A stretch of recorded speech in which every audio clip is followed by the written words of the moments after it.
तो अभी एक न्यूज़ आया है कि झारखंड के साहेबगंज जिला में बोरियो प्रखंड पड़ता है, वहाँ पे एक सामूहिक बलात्कार का फिर से और एक न्यूज़ आया है। जो लड़कियां हटिया जाती हैं, जो लड़कियां क्या कहते हैं वो छता देखने जाती हैं या जो फुटबॉल खेल में हड़िया बेचने जाती है, उनके साथ ही होगा, हमारे साथ तो नहीं होगा, ऐसा नहीं है। तो अभी एक न्यूज़ आया है कि झारखंड के साहेबगंज जिला में बोरियो प्रखंड पड़ता है, वहाँ पे एक सामूहिक बलात्कार का फिर से और एक न्यूज़ आया है। फुटबॉल खेल, जैसा कि आप लोग जानते हैं कि आदिवासी लोग झारखंड के खास करके फुटबॉल का खेल अक्सर ही आयोजित करते हैं। बाकी जगहों का मुझे पता नहीं, लेकिन संथाल परगना में ये बहुत ही कॉमन बात है। और इसके बाद हटिया जो लगता है, हाट, लोकल हटिया, जहाँ पे आसपास के लोग अपना अपना सामान बेचने आते हैं, कुछ लोग तो और कुछ लोग खरीदने आते हैं। तो ये इस दौरान मतलब हमेशा ही हर बार ये देखने को मिलता है कि इस तरह की घटनाएं, सामूहिक बलात्कार की घटनाएं बहुत ही आम होती है। और जो कि इधर पिछले सप्ताह अंतर्राष्ट्रीय मामला बन गया था, तो काफ़ी आदिवासी समाज जो है काफ़ी शर्मिंदा महसूस कर रहा था। लेकिन इस तरह की घटनाएं हमारे यहाँ संथाल परगना में बहुत ही आम है, मतलब ऐसा होते रहता है फुटबॉल खेल के दौरान, और हाँ, हटिया के दौरान, और फिर जात्रा जो लगता है, मतलब लोकल शो, स्टेज शो वगैरह यहाँ के लोकल आदिवासी एक्टर जो है या कलाकार है वो करते हैं। तो इस दौरान हमेशा ही बलात्कार की घटनाएं होती हैं और इसको बहुत ही कैजुअल तरीके से आदिवासी समाज लेता है। और एक तो ये कारण हो गया, दूसरा ये कि इस तरह की जब घटना होती है और पुलिस के मामले में, तो उसके संज्ञान में तो अधिकतर मामले आते ही नहीं हैं, लेकिन जो भी मामला अगर आता है तो आदिवासी जो समाज है वो इसको अपना क्षेत्र में दखल, मतलब गलत तरीके से दखल देने के रूप में देखती है पुलिस के द्वारा, कि पुलिस अगर आदिवासी गांव के मामले में कोई इस तरह की घटना या दुर्घटना होती है और उस तरह से एक्शन लेना चाहती है पुलिस, तो आदिवासी समाज इसे उसके क्षेत्राधिकार में दखल, गलत तरीके से दखल करने के रूप में देखती है। एक जो आप वर्ड सुनते होंगे ना कि कस्टमरी लॉ, हमारा कस्टमरी लॉ है आदिवासी समाज में, तो कस्टमरी लॉ का हनन नहीं होना चाहिए। तो कस्टमरी लॉ बेसिकली, जब कस्टमरी लॉ की बात लोग कब करते हैं, हमारा आदिवासी समाज कब करता है, वो तब करती है जब मामला किसी लड़की से रिलेटेड होता है, किसी औरत, आदिवासी औरत के अधिकारों के हनन से संबंधित जब होता है, तब वो कहती है, आदिवासी समाज कहता है कि हमारा कस्टमरी लॉ पे दखल दिया जा रहा है या हमारा हनन किया जा रहा है। जैसे कि कस्टमरी लॉ हम लोग किसको बोलते हैं, कस्टम मतलब हमारा पूरा जीवन शैली है ना, हम कैसे जीते हैं, कैसे रहते हैं, क्या खाना खाते हैं, कैसे कपड़े पहनते हैं, या कैसे हमारी पूजा पद्धति है। तो हम क्या खा रहे हैं, हम क्या पहन रहे हैं, हम क्या पूजा कर रहे हैं, ये तो काफी सब कुछ बदल चुका है। लोग अलग अलग पूजा पद्धति अपना रहे हैं, कोई क्रिश्चियन हो गए हैं, कोई मुस्लिम हो गए हैं, किसी ने बौद्ध धर्म ग्रहण कर लिया है, कोई सनातन धर्म के, कोई सिख हो गए हैं, कोई सफाहोड़ हो गए हैं। तो यहाँ पे खाने पीने को लेकर भी कोई विवाद नहीं है, सब लोग अपना मनमानी से खाना खाते हैं, कपड़े पहनते हैं, अपने तरीके से लाइफस्टाइल जीते हैं, उस चीज में कोई विवाद नहीं होता है। यहाँ पे कोई ये नहीं कहता कि भाई हम लोग तो भगवा डेंगा करके रहते हैं, हम तो नंगा रहते हैं, भाई हमारा नंगा रहने का अधिकार है, तो हम कपड़े नहीं पहनेंगे, हमारा तो यही कस्टम है। तो यहाँ पे कोई झगड़ा करने नहीं आता है कि हम नंगे ही रहेंगे या फिर हम पुआल के घर में ही रहेंगे, ये हमारा कस्टम है, और हम नदी का पानी ही निकाल के खाएंगे क्योंकि हमारे बाप दादा वैसा ही करते थे, है ना। तो उस मामले में हम सारा बदलाव एक्सेप्ट करते हैं। लेकिन झगड़ा कब शुरू हो जाता है, विवाद कब शुरू हो जाता है, जब किसी लड़की के साथ शोषण और अत्याचार या उसके अधिकारों की जब बात होती है तो लोग वहाँ पे कस्टमरी लॉ उठा के लेके आ जाते हैं।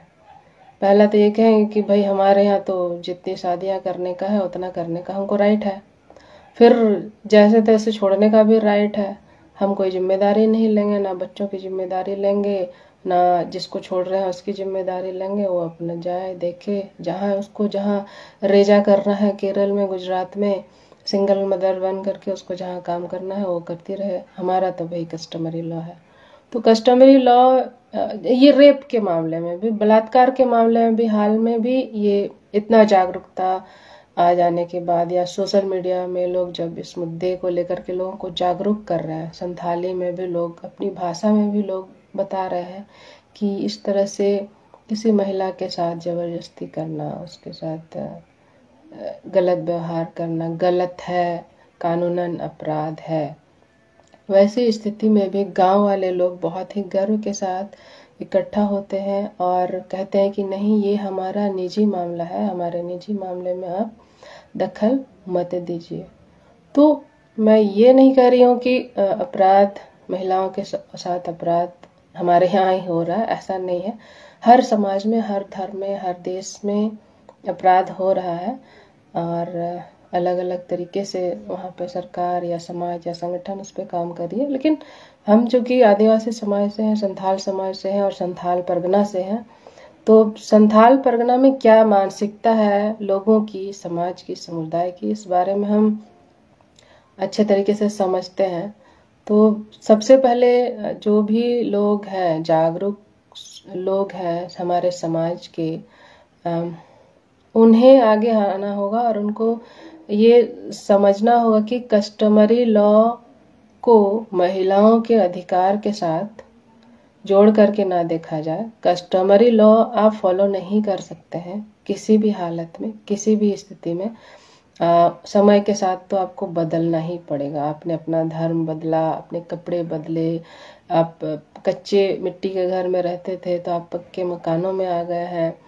तो महिलाओं के मामले में भी आप जो नफरत या हिंसा या क्रूरता का प्रदर्शन सार्वजनिक स्थल पे या निजी जीवन में भी दिखाते हैं। खैर, ये हम लोग ये मान के चलते थे कि महिलाओं के साथ जितने भी अपराध हो रहे हैं वो रात के अंधेरे में होते थे। लेकिन अब क्या फर्क हो रहा है? अब ये हो रहा है कि आप लोग खुलेआम सोशल मीडिया में आप रेप थ्रेट दे रहे हैं महिलाओं को। ओके, हाँ, किसी ने मुझे कहा नहीं। वैसे मेरी आवाज़ थोड़ी सी डाउन हो गई है ये सारी चीज़ें देख करके। तो हाँ, महिलाओं को लेकर के जितना खुलेआम आदिवासी समाज में अभी जिस तरीके से सोशल मीडिया में, खास करके यूट्यूब चैनलों में जिस तरह से लोग बलात्कार की धमकियां संथाली में देते हैं और उनको लगता है कि हम तो बड़े सभ्य हैं, हम चूंकि संथाली में महिलाओं को गाली दे रहे हैं तो किसी को पता नहीं चल रहा है ना। आप जो बंद कमरे में, बंद समुदाय में महिलाओं के साथ हिंसा कर रहे हैं, महिलाओं को गाली दे रहे हैं, कोई भी घटना हो रही है, अभी आप लगातार देख लीजिए, आप अपने समाज को देख लीजिए, किसी भी बात को लेकर के किसी भी महिला के साथ आपके मतभेद हो रहा है, आप क्या कर रहे हो उन महिलाओं के साथ? मैं सिर्फ संथाल परगना की बात कर रही हूँ, मैं बाकी जगह की जिम्मेदारी नहीं ले रही हूँ, मैं बाकी जगह का मुझे नहीं पता, ठीक है। संथाल परगना में इधर 2-3 सालों में आपने क्या किया? एक तो आप क्या करते हैं, आप इस तरह की ये न्यूज आ रहा है कि आप हर रोज उनके शरीर के साथ हिंसा कर रहे हैं, है ना। शरीर के साथ हिंसा कर रहे हैं तो उसके मन के साथ भी हिंसा हो रहा है। दूसरा, आप क्या करते हैं, आप आर्थिक बहिष्कार करते हैं औरतों का। लगातार आप ऐसा कर रहे हैं और ये खुलेआम आप ऐसा कर रहे हैं, डंके की चोट पर कर रहे हैं। आप सरकार तो ठीक है, सरकार तो कर ही रही है, सरकार की बात पे अपने न्याय के लिए, अधिकार के लिए बोलते हुए लोगों को नौकरियों से निकाल रही है, उनका घर तोड़ रही है ना, सरकारी तरीके से। दूसरी तरफ समाज क्या कर रहा है, समाज भी तो हमारा आदिवासी समाज, संथाल परगना का ही समाज जो है, संथाल समाज, अभी आपने कितनी महिलाओं का आर्थिक बहिष्कार किया है ना, उसको किसी भी कारण से आप उसको निकाल रहे हैं, तो आप क्या कर रहे हैं असल में, आप यहाँ भी उसके साथ वायलेंस कर रहे हैं, हिंसा कर रहे हैं। कोई भी कारण से, कोई भी रीजन से आपकी किसी भी महिला के साथ असहमति हो रही है, तो आप सीधा उसको, उसका दाना पानी छीन रहे हैं। मैं सिर्फ अपनी बात नहीं कर रही हूँ, मेरी छोड़ दीजिए, आप अभी भी वही चीज कर रहे हैं, है ना। नाम लेना यहाँ जरूरी नहीं है, लेकिन ये जो आप आर्थिक बहिष्कार करके आपको लगता है कि आप एक तरफ तो आप महिलाओं का आर्थिक बहिष्कार करते हैं, और फिर बलात्कार जैसी घटना होती है तो शर्मिंदा होने का झूठा नाटक करते हैं कि हम बहुत शर्मिंदा हो रहे हैं, हमको बड़ा दुख हो रहा है, ऐसा क्यों हो रहा है आदिवासी समाज में, अचानक से क्यों आदिवासी समाज में महिलाओं के साथ इतना बुरा हो रहा है। नहीं भाई, बुराई आप अपने अंदर से, आपके कल्चर में है, आपको तो मजा आता है औरतों का बहिष्कार करने में, उनको काम से निकालने में, नौकरियों से निकालने में, बिजनेस से निकालने में, अपना इंडस्ट्री से निकालने में आपको मजा आता है, आपको खुशी महसूस होती है, आपको प्लेजर मिलता है। तो आप लोग कंफ्यूज लोग हैं, हो सकता है आपको बरगलाया होगा। मैं कुछ देर के लिए ये भी समझ लूं कि ठीक है आप भोले भाले लोग हैं, हिंदुत्व के चक्कर में फंस गए हैं या मनुवाद के चक्कर में फंस गए हैं। लेकिन आप कब तक ब्लेम करेंगे मनुवाद को या बाकी हिंदूकरण को या ईसाईकरण को, जो भी चीजें हैं। आपको भी तो सोचना है, एक्शन आपको लेना है, आपको सोचना है अपने समाज को लेकर के। आज आप ऐसा नहीं कह सकते कि आज हमारे घर की बेटियों के साथ, तो हमारी लड़कियों के साथ कुछ नहीं हो, दूसरी की लड़कियों के साथ हो रहा है। जो लड़कियां हटिया जाती हैं, जो लड़कियां क्या कहते हैं वो छता देखने जाती हैं, या जो फुटबॉल खेल में हड़िया बेचने जाती है, उनके साथ ही होगा, हमारे साथ तो नहीं होगा। ऐसा नहीं है। पड़ोसी के घर में अगर आग लगी हुई है और आप उसको बुझाने के लिए कुछ नहीं करते हैं,